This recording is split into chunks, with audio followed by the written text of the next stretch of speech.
Pentagon's secret silver grab, 100 million ounces concealed in 2026. The United States government owns 0 ounces of silver, not a reserve, not a cushion, 0. And right now, quietly, the Pentagon has authorized a $2 billion order for a metal that the entire world is already running out of.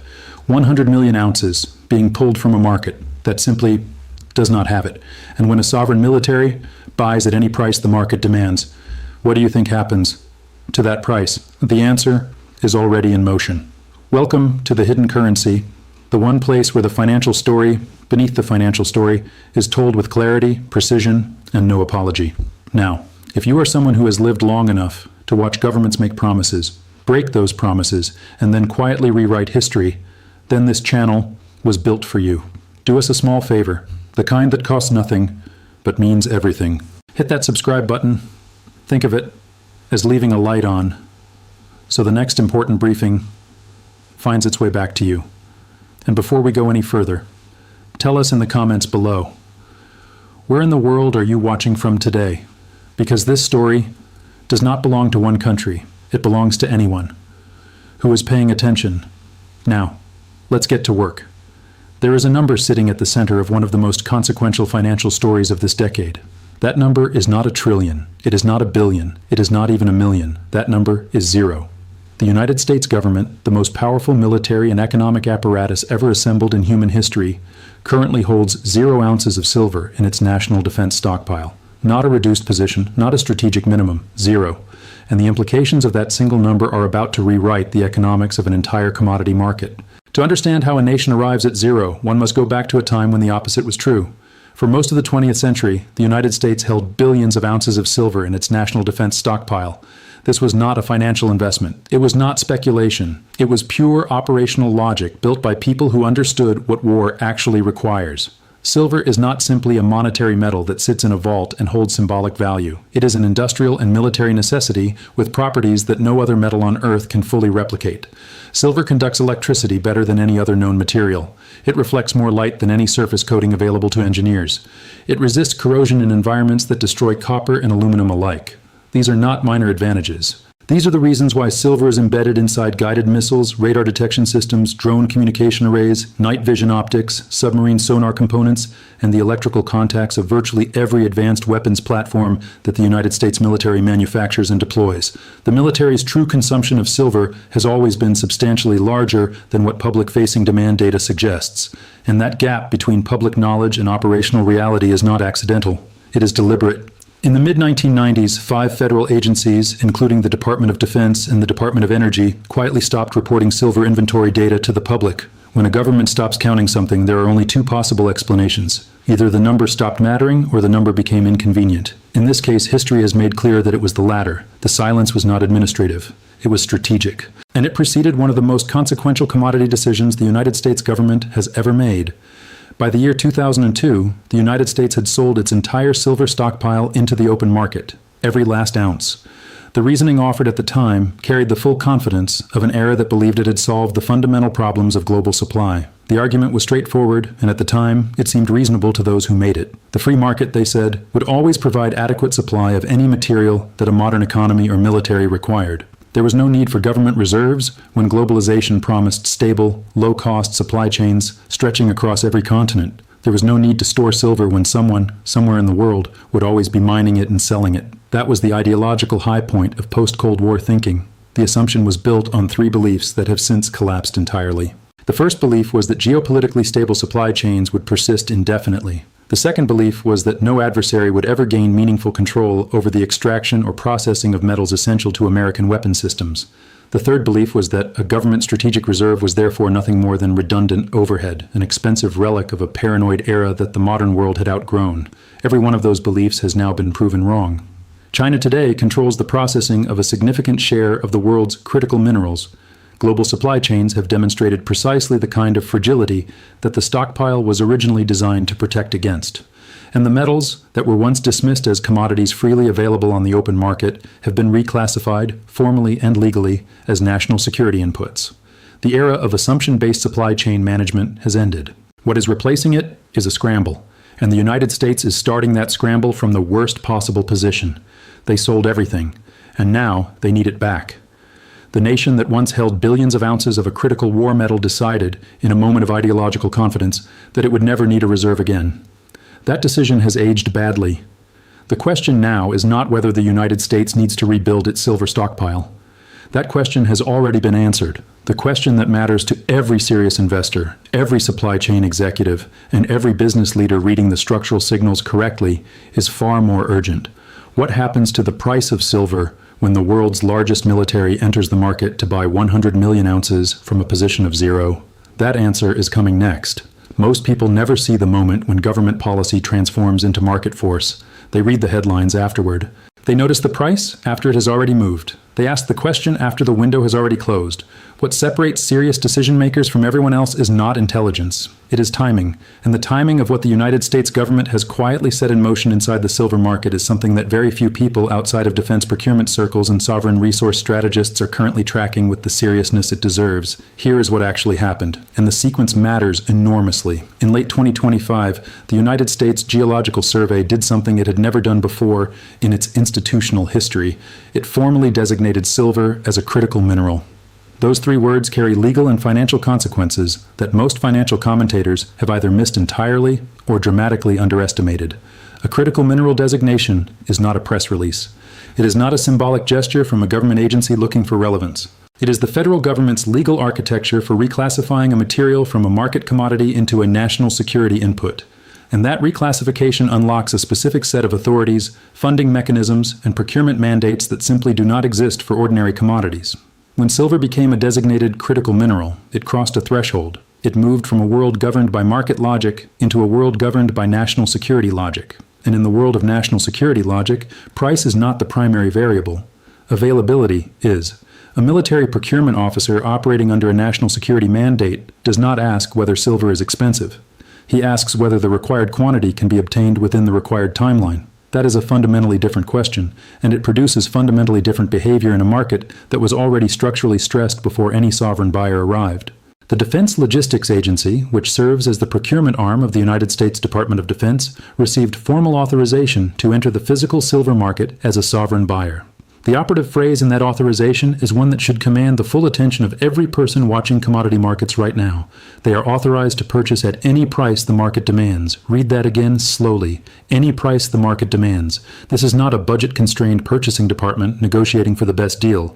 This is a sovereign military entity with a national security mandate and a blank check entering a market that does not have enough supply to meet existing civilian and industrial demand. The financial architecture behind this procurement is equally significant. Operating under President Trump's One Big Beautiful Bill Act, the Pentagon has allocated $2 billion specifically designated for silver acquisition as part of the broader effort to rebuild the national defense stockpile. The total program budget, which encompasses silver alongside other critical minerals identified as strategic vulnerabilities, reaches $7.5 billion. These are not proposed figures pending congressional debate. These are allocated funds with an active spending mandate and a defined timeline. That timeline is the detail that transforms this story from interesting to urgent. The Defense Logistics Agency's procurement window runs from late 2026 through early 2027. For anyone accustomed to thinking about government policy as something that operates on distant horizons, that timeline requires an immediate recalibration. Late 2026 is not years away, it is months away. The procurement is not pending, it is not being planned. It is actively in motion right now, and the physical silver market is already beginning to absorb the early pressure of that reality. What makes this moment structurally different from any previous government purchasing episode in the silver market is not simply the size of the demand. 100 million ounces is an enormous quantity by any measure, but the size alone does not fully explain the structural danger this procurement represents. The danger lies in the intersection of three factors that have never operated simultaneously in the silver market before. The first is a sovereign buyer with an unlimited price mandate. The second is a supply chain that has been running structural deficits for 6 consecutive years before this demand appeared.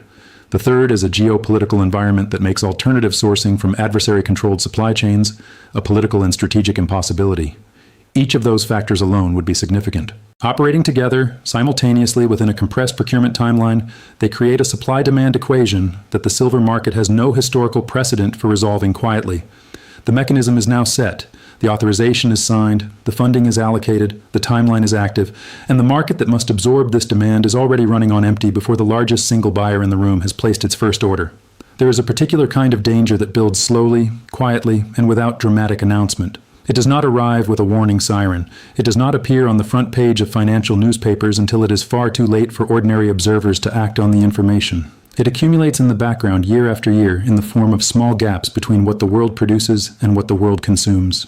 And then one day, a single additional demand event arrives, and those small gaps suddenly reveal themselves as a chasm that no amount of emergency response can quickly bridge. That is precisely the situation unfolding inside the global silver market right now. And the numbers, examined honestly and without distortion, tell a story that is both structurally coherent and deeply unsettling. Begin with the supply side, because that is where the foundation of this entire analysis rests. Global silver mine production in 2026 is forecast to reach approximately 820 million ounces. To anyone unfamiliar with commodity market dynamics, that number sounds large. It sounds like abundance. It sounds like a market that has more than enough room to absorb new demand without meaningful disruption. But that instinct, that comfortable assumption of adequacy, is precisely the kind of thinking that leaves businesses, investors, and policymakers completely unprepared for what structural deficit markets actually do when they reach their breaking point. Because 820 million ounces of production means nothing in isolation. It only means something when measured against what the world actually needs. Total global silver demand in 2026 is expected to exceed that production figure by an estimated 67 million ounces in a single year. That gap, 67 million ounces of demand that mine production simply cannot satisfy, does not appear out of nowhere. It is the latest chapter in a deficit story that has been running without interruption for 6 consecutive years. 6 years of the world consuming more silver than it produces. 6 years of drawing down the above-ground stockpiles, the visible inventories, the buffer reserves that exist precisely to absorb the kind of demand shock that is now arriving in the form of a sovereign military buyer with a 100 million ounce requirement and an unlimited price mandate.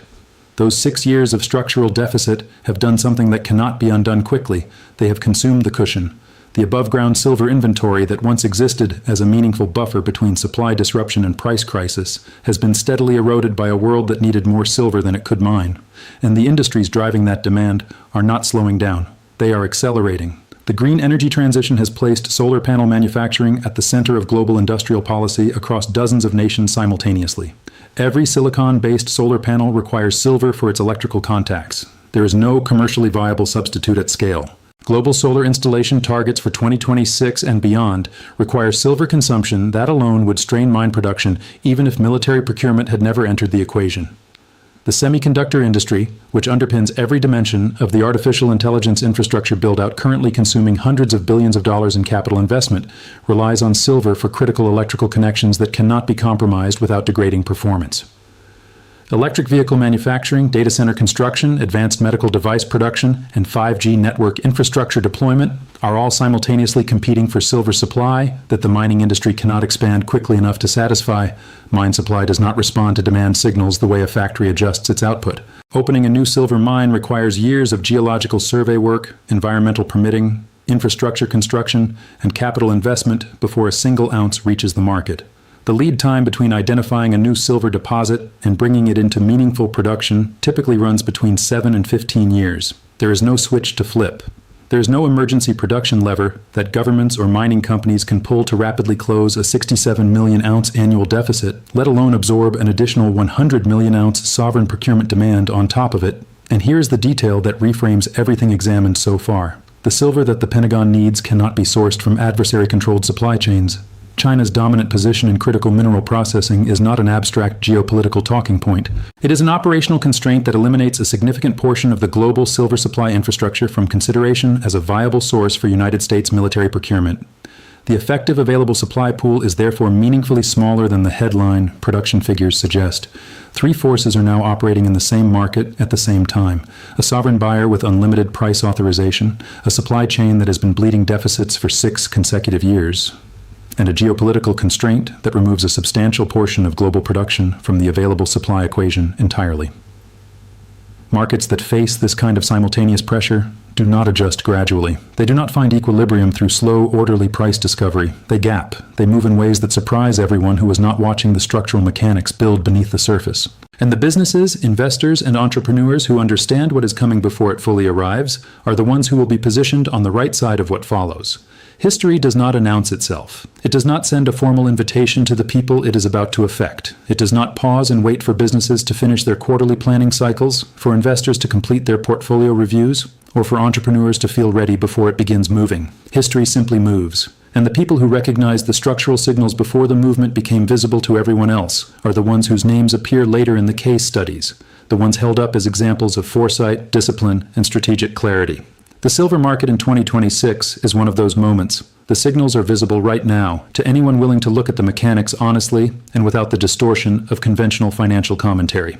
The first thing serious decision makers must understand is what sovereign buying episodes historically do to commodity prices, because the pattern is not new, even if this particular instance is without direct precedent in scale and context. When a government entity enters a physical commodity market with a non-negotiable procurement mandate, unlimited price authorization, and a compressed timeline, it does not participate in the market the way a commercial buyer does. A commercial buyer adjusts its purchasing behavior in response to price signals. When prices rise, a commercial buyer seeks substitutes, delays purchases, reduces quantities, or renegotiates contracts.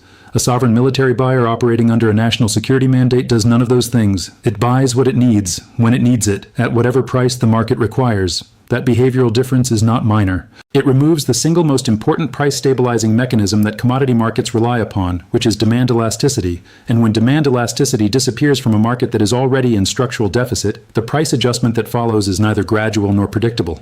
Historical sovereign buying episodes and other critical commodity markets have produced price movements that range from dramatic to extraordinary within compressed timeframes.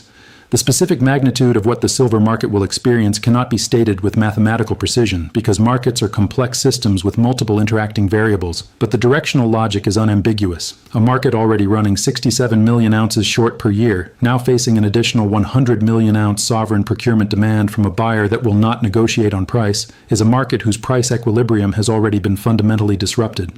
The only remaining question is how quickly and visibly that disruption manifests in the numbers that traders, analysts, and business planners watch on their screens every morning. For businesses whose operations touch silver-dependent supply chains, the strategic implication is immediate and actionable. Every manufacturer, technology company, defense contractor, green energy developer, and electronics producer that relies on silver as an input material must conduct a serious supply chain audit before the Pentagon's procurement timeline reaches full operational velocity. The question is not whether silver input costs will rise. The structural mechanics described across this entire analysis make that directional outcome as close to certain as anything in commodity economics can be. The question is whether a given business will absorb that cost increase from a position of preparation or from a position of surprise. Preparation means different things at different scales. For large manufacturers, it means locking in forward supply agreements at current prices before sovereign demand fully absorbs available inventory. It means diversifying supplier relationships across geographies that fall outside the geopolitical constraint zone. It means reviewing product designs for any silver-intensive components and evaluating whether engineering modifications can reduce per-unit silver consumption without compromising performance specifications. None of these are speculative actions. They are standard supply chain risk management responses to a demand shock that the structural data clearly telegraphs in advance. For entrepreneurs and smaller business operators, the strategic calculus is different, but no less urgent. The businesses that will be most severely disrupted by a silver supply shock are not the large corporations with dedicated procurement departments and sophisticated hedging operations. They are the small and medium-sized manufacturers, the technology assemblers, the specialty electronics producers, and the green energy installers who purchase silver-intensive components from distributors without long-term supply agreements and without visibility into the upstream market forces that determine their input costs. These businesses will not see the price increase coming until it has already arrived at their supplier's invoice, and by then, the window for strategic response will have narrowed considerably.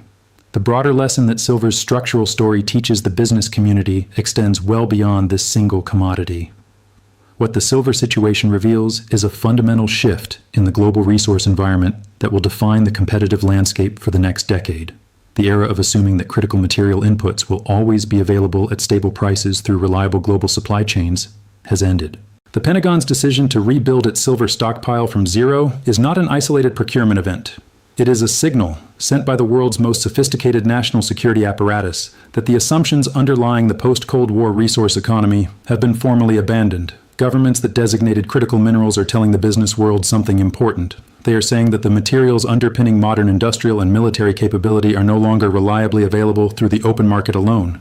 They are saying that sovereign control over critical material supply chains is now a national security priority that will compete directly with commercial demand in ways that commercial buyers have never had to navigate before. And they are saying that the businesses, investors, and entrepreneurs who recognize this structural shift early and position themselves accordingly will operate with a fundamental strategic advantage over those who continue to assume that the old rules still apply. The silver market is the most visible and immediate example of this shift, but it is not the only one. Copper, cobalt, lithium, germanium, and a growing list of materials essential to the technology and energy infrastructure of the modern economy are moving through the same structural transition that silver completed when the USGS placed it on the critical minerals list in late 2025. The pattern is consistent, the logic is repeatable, and the window for positioning ahead of each successive wave of sovereign demand entering these markets is finite. The decision makers who will look back on 2026 as the year they saw clearly are not the ones who waited for mainstream financial media to tell them what was happening. They are the ones who followed the structural mechanics, read the procurement authorizations, understood the supply deficit data, and acted before the movement became obvious to everyone else. The Pentagon saw the zero on its balance sheet and decided to act. The only question that remains is whether the business community will see this moment clearly enough and early enough to act as well.